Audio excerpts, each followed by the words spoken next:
Now then, welcome to Hypermind Day. Everybody hype for Hypermind Day. Thank you all for wandering over here from Lapis's stream. Thank you for the hosting and the retweeting and the following and all the fun things that's about to continue with the Hypermind Day. It's only just getting started. We've got like 17 hours planned. 17 hours of Hypermine. Well, I think we're 2 down now. So we've got 15 more hours of Hypermine. Isn't it awesome? Isn't it awesome? So many streamers from Hypermine all committing some of their time today to entertain you lovely Hypermine viewers. All of you lovely peeps in the chat there. How are you all doing? Again, lots of following and lots of hosting. I'm sure there's going to be too many dings and things for me to notice. Every single one of you. So thank you all very, very much in advance. Yes, yes, yes. I was there. I was in the chat. I was watching Lapis for the last couple of hours. I did have to do a school run, so I missed a little bit. But now I do not have small children under my feet. They have gone to school, and now I'm here for the next hour to say hello and welcome to Hypermine Modded. So we can have a look around, see what I've been up to.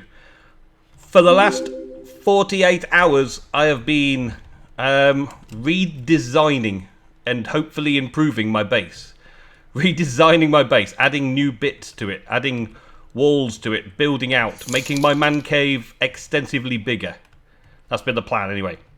I'm now flying thanks to the extra utilities too. I have an angel ring, which I sorted out in my last episode. And this is the power supply to keep me flying. I've got it chunk loaded as well, so that means that I can fly anywhere in the world. It's awesome. It's awesome. So I've been flying around and suiting around and getting about all over the place. And I've just recently been doing all this, setting up. I've got a quarry, so I've been quarrying out great big holes. And all of this underground section, slowly but surely, I've been working through over the last 48 hours. Every chance I've been getting to do a little bit of Hypermine, I've been on here doing some of this. Making lots of smooth stone and building up lots of walls, so I didn't have to do all this during a live stream today. We can actually get on with populating the area with some fun stuff. But it is quite a big place. Quite a big place underground. I'll take you up to the upper stairs so we can have a little look around up there. I just recently put some old wooden doors on, just to keep all the mobs out. I've got these things that stop zombies from attacking me. Zombies ignore me. Skeletons ignore me. Wither skeletons ignore me. All of the things like that. But creepers, they still wandered in and blew up in this little corner here. The machine that I spent ages doing in a previous episode, just gone. Just gone. Sad face on. What I'm trying to do today, for all of those of you that have had the quick tour just a second ago, I'm trying to figure out where things are going to go and maneuver around. I started out with just this little base here and this little room here. But I'm kind of working now on making the base level a little bit bigger. And I want to get my power system sorted out. At the moment, this is my power system. It is an advanced generator, generating lots and lots of RF per tick. And storing it all in a little battery here, ready for my quarry to do all the work over here as well. But this is kind of my rough experimental setup. So I need to expand it and make it fill this area a little bit more. And there's another section that I also want to add into it all, and maybe make this a bit more of a power bank back here, so that I've got more power for all the things and transport stuff away. Starter. I haven't really thought about where and how I want all this to go, to be honest. So it's going to be a little bit clueless to begin with. I need a water source. I need a water source somewhere close by to this, so I may as well start around here, I guess, with a water source. I think I'm going to make it a 3x3 water source instead of just a 2x2 water source, because I've found in practice that those blocks, these reservoir blocks, take a lot of time filling up unless you've got lots of them. Hey Red Gear, I see you there. How you doing? So I'm going to need 4 more of those. Okay, so that's a good place to start. And that's going to cost me some quartz. And I think I've got enough quartz to make some more. Yeah, probably. Let's throw that into there. Don't need that anymore. Give me alloys only. Alloys only. I'll keep going past it. Alloys only. There we go. And put that stack in there. That should work that up for me. So the reservoir that we're going to use just gets things started with all the water. I could in fact use extra utilities for water now as well. That one there. There we go. So I need some fused. I need a cauldron. I need the cauldron. And then some of this fused quartz around it. So I've got some here. That's 2. The fused quartz is very expensive glass. Very expensive glass. But we get there with it. And they only make 2. All of this quartz that it cost me to do all this. And it only makes 2 reservoirs. So maybe I'm barking up the wrong tree. Maybe I should do the node, extra utilities water node as well, just to see if we can do faster that way. Because we need a lot of water to make a lot of steam very fast. A lot of water, a lot of steam very fast. It does take a fair bit. A fair bit. Let's take all this back for now. And there. We get 4 for our money as well. I wonder if this is also dupable. There's a little bug at the minute, or at least there was in the last one, where you got 2 back for 1. Nope, seems to have fixed it. That's good. Okay. That's good then. Alright. So yeah, I'll put this on this section here. And then I'll have a little bit of water coming in from a different means on the side there. That means then I only need to make 1 more of these reservoirs just to finish off that set over there. And the Jumping Fox is in as well. Hi Jumping Fox, how you doing? Loopaloon? Loopaloon, how you doing? All my patrons turning up now. How are you all?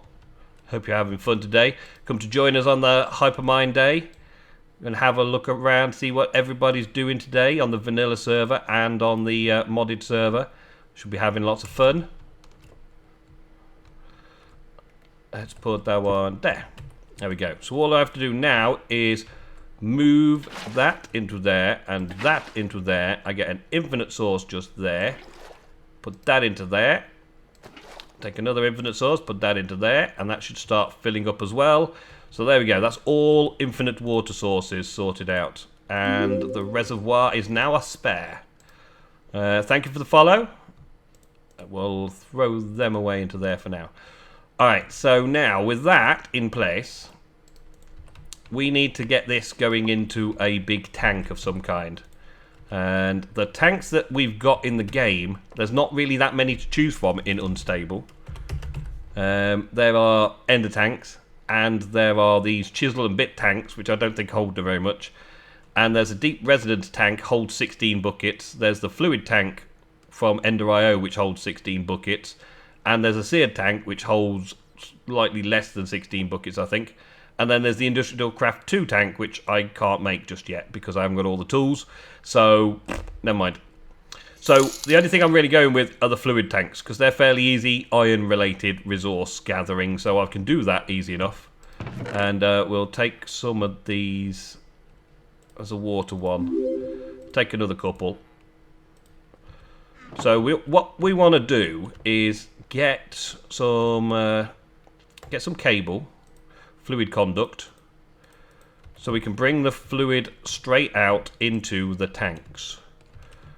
Now if I go like this, then I can have a set of tanks on the top, can't I, afterwards, and just have all of the things pumping out to all of the different places. Now I don't think I want to do the center one, because the center one will have the final source, so that'll keep all the other ones infinite. So they'll never really run out, because I've had that problem before. And we want all these to extract with no sign of it going back in again. And no redstone signal required. There we go. And then I'll stick the first tank on there. So it can be configured like so. We can have it so that it automatically pulls from the bottom, which it's doing already. So it'll pull itself. I don't want that though, do I? Because I want to keep one water constant.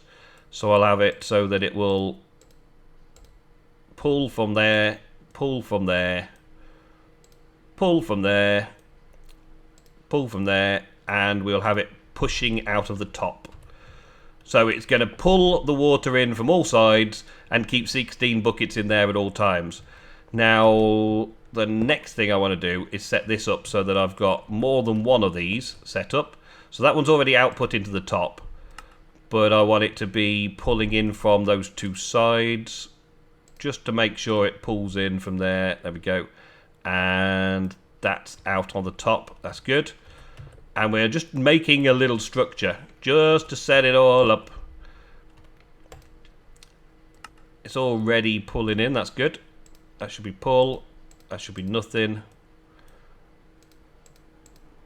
And that should be nothing. And that should be pull. There we go. And that's up there. Alright, so now I've got 3 tanks constantly pulling from the water sources. Now I want to put the straight into the steam generation. So fluid intakes. We're going to have the fluid intakes on here. Now, the fluid intakes will also touch these pipes directly as well. So I can set these up to intake fuel directly from all of the pipes below. And in theory, that should give us plenty of input. So yeah, as soon as that's a valid machine, it will all go in here. And I can make one great big steam generator just here. I need to get the wood from the farm to come in over here, but I could probably do that by just having a chest or something, a dimensional transceiver or something, just beaming it into the beaming it in. And then we can carry the steam across to one of the other things that is going to make stuff out of the steam. That is good. And what was the next thing I wanted to make? Yes, Run Wild. Lots and lots of things to do. I'm going to have a sip of coffee. That's the next thing on my mind. Should have lots and lots and lots of steam. So, turbine, heat exchanger. That's that one. And fluid output. We're going to need a few of those. Item output, no. Flux generator, no. Heat exchangers, yes. And that's it for this one, I think. So other than the tank bringing in lava, I'm going to need to heat exchange a few bits and pieces here. And where's my controller? Heat exchange controller. That's that. Yeah. So I'll put the controller block on the front, I think, so I can see at a glance what's going on inside there. And I will put the heat exchangers on the top. Now this is a multi-block structure, so it can be any type of structured style I want, really. So I will put some more fluid intakes there, I think. But just for now, just to see that we've got water going into the heat exchanger, we're all good. The next thing will be to put some lava above so that we get lava in. I think that's what I needed. And then the lava and water will make steam. That's what I want. And I will output up and over the wall, I think. So we'll have it running around about the halfway mark up the wall. And that'll be the fluid output. We'll have it there. We'll have one there and there. So they can rush across to the fluid intakes of the next one. And I can put some more fluid intakes on the top here to get the lava involved. That's it. Now the problem with the steam I've found is that they constantly steams. Constantly steams.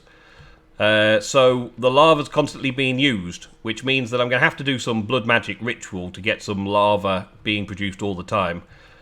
For right now though, I just go into the Nether and get buckets of lava sorted out. I have an ender bucket and an ender tank that can put fluid in. So I think I need to get some more fluid intake anyway. So we want 1, 2, 3, 4, 5, 6 at least. 6 more fluid intakes. So the lava will then Hey, sweet. The lava will then slowly trickle down into it. I think I've got everything I need in here. Let's do back to advanced and look at the fluid intakes again. There we go. So yeah, it's just a bit of iron, so it's not too expensive. Let's get some more stacks of iron down though, just in case. We'll stick those in there, along with that and that. The fluid intake valve, there we go, and make as many as we can. Oh, we can make loads.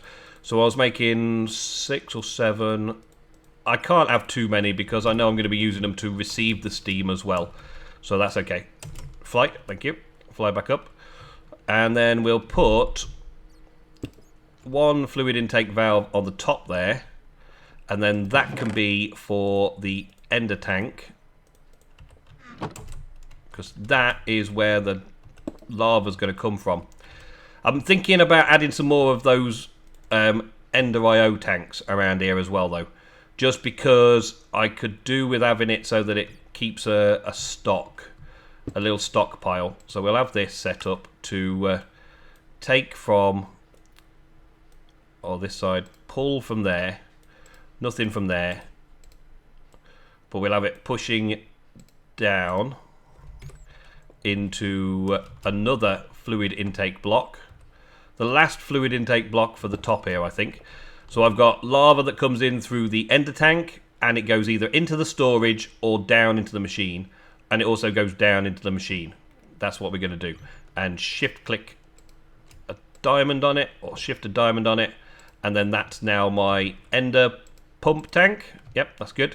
So when I put some lava in that, that'll start filling up. Awesome. And we will put these fluid intakes on the bottom here to make sure we maximize the amount of water that goes into the system. And I hate it when it doesn't connect up properly. When it doesn't look like it connects up, you have to kind of reset the whole system. It doesn't look like it's connected to that one either. Connect. No, it doesn't want to. It doesn't want to connect that one. Have I only got? I'm only allowed 5. Maybe I've already got my limit. Up to 5, yes. Okay, so we've got to be more careful. So I've got 2 there. So let's go off that tank. Let's go. We could have one in the middle that isn't a tank. That'll be okay. Put a heat exchanger in there. Don't really need the heat exchangers as such, but that's okay. 2. So I only really have 3 more. Okay. Well, we'll have 3 at the back then.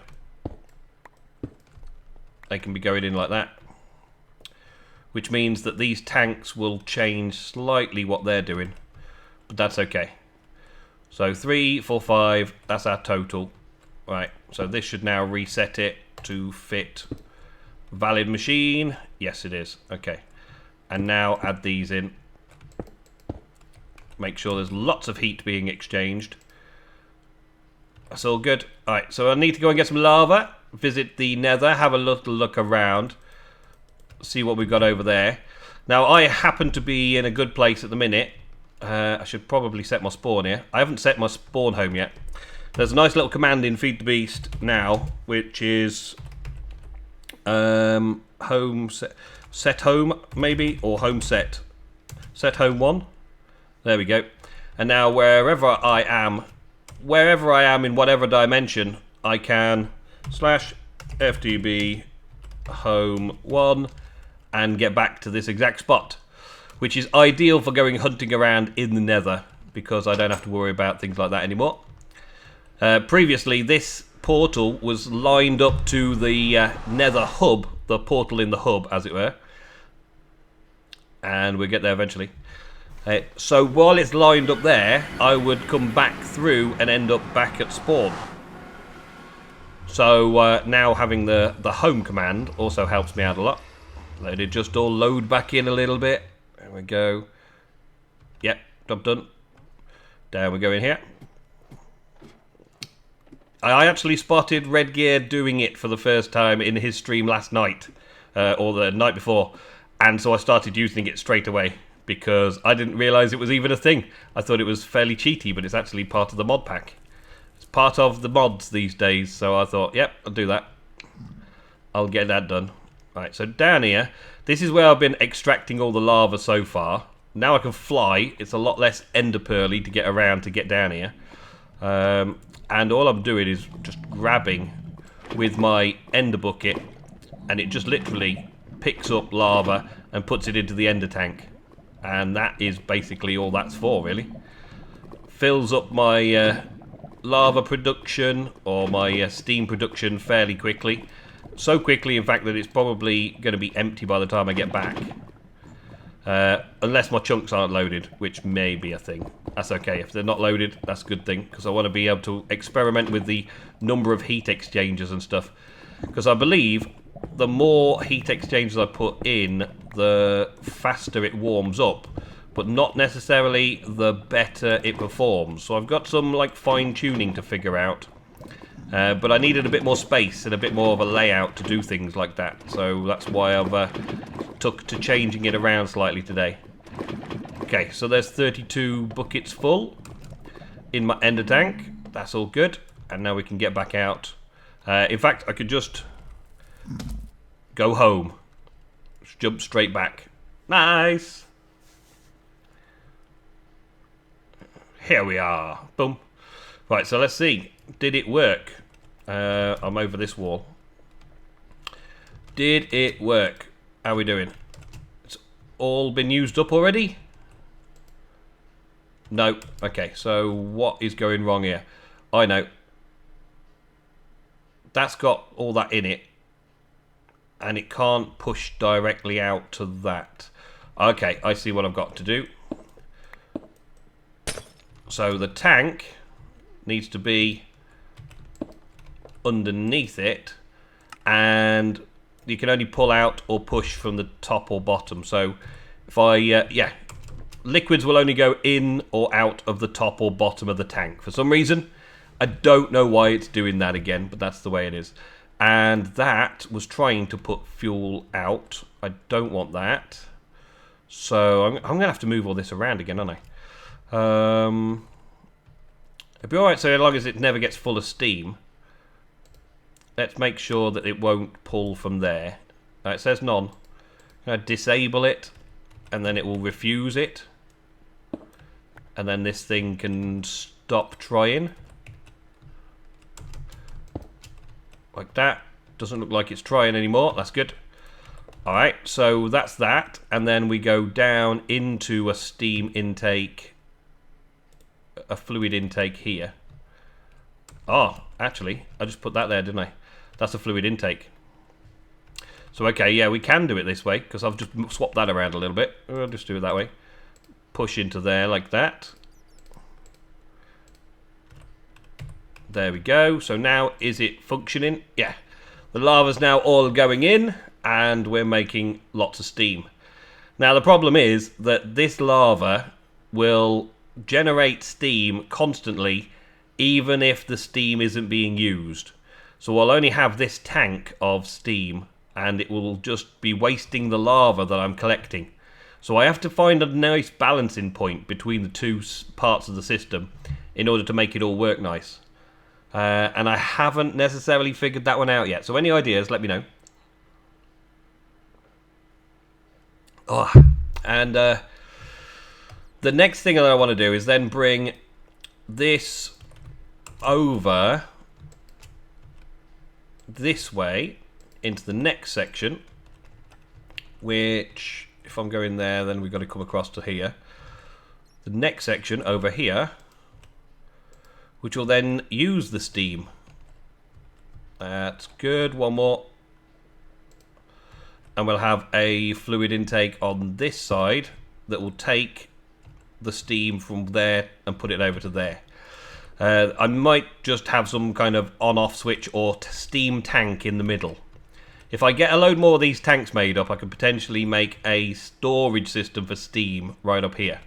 So I'll create the steam there from lava and water, and then I'll tank the steam up, and then I'll use the steam in the steam producer, the flux generator in the steam turbine, which is this thing here. I wanna try and get the actual stuff coming out and put it into like a big battery bank here, so that all the production is in here nice and neat, and the storage is around here somewhere. So I also think I'm going to need to have something for that gas producer in here, so that it can bring steam this way as well into this gas producer. But I don't know yet how we're going to do that. Don't need any more heat exchangers. Fluid intake's done. Flux generator, we've got that. We need turbines. We need lots and lots of turbines. Fortunately, I now have 10 bronze turbines. Possibly the best we can make at the moment. Due to not having lots and lots of other materials available. And let's go there, and then put the... Actually, let's go up one. Put the controller there so I can see it in the same way as that one. So they're all nice and symmetrical when I've finished with them. And that should now show me I can produce 1,600 RF per tick when I'm receiving all the steam and stuff. So all I need to do now is just send the steam across. So I'll just tell it to connect there, start sending the steam, and we'll see how badly it's going. So the steam is not coming in fast enough. Power is building up nice. The revs are going up. The steam is not building up a stockpile though. It's coming in at 200, and we were generating 400 RF a tick. 400 RF a tick is just not going to cut it. I want to be producing much more than 400 RF per tick. But I've been sort of surviving off that amount of turbines and that amount of steam production for a while now. So we will see. And that doesn't appear to be connected to a valid machine, it says. Okay, we'll take that one off as well. Right. Yeah, we're producing all the steam there, but it's maybe just not transferring faster than 200. I'm guessing that these outputs only do 200 at a time. Let's have a look. Yeah, 200 is the maximum output there. So let's change this around a little bit. So we will change that. It's not going to do that anymore. And I'm going to maneuver my lava as well, because I don't want it accidentally filling up with steam. So I'll put that on the back. We need an output. Yeah, lava steam output there. How many outputs can I actually have? I think I can have 6. Okay, so we will pop this one off and have another one there and there, and we will update this as best we can to have lots more fluid coming out and going into other sections. Pop that onto there like that. There we go. Now, if they're outputting 400, that's 200 per side, this can travel 500. 500 can go through the pipe, which means now I'm receiving 400 in there. But all the time, it's using the lava up while we're doing that and generating obsidian, even though the steam is going over here and there's nothing it can do. There's nothing it can do. It's just generating RF for nothing at all. So I need to get my battery sorted out and all that as well to set that up. So there's a lot of crafting to be done. Lots of crafting to be done. Lots of things. But that is stuff that I want to just do sitting around off camera to fix that up. There's a lot still to be done over there. So let's go and have a little fly around, because there's only like 20 minutes left of the stream today. We're moving on to another streamer very soon. I'm going to call it quits here. Enjoy the rest of your Hypermind day. Hype it all up on retweeting and following everybody, and get it all in your faces for the rest of the day. And later on, I'll see you for a bit of gaming on the public server. So hopefully you can all stick around for that. There's lots of people doing lots of streams. Check the Reddit page out and you'll see all of the links to all of their channels, and we'll get on with it. And it's, what, 14 more hours. 14 more hours of streaming. 14 more hours. Wow. It's going to be awesome. It's going to be amazing. So thank you all very much. I'm going to leave you with the tea break music now, I think. I'm going to leave you with tea break music, because you know you want to. And we'll start moving over to Run Wild stream. The link is just up there in the chat.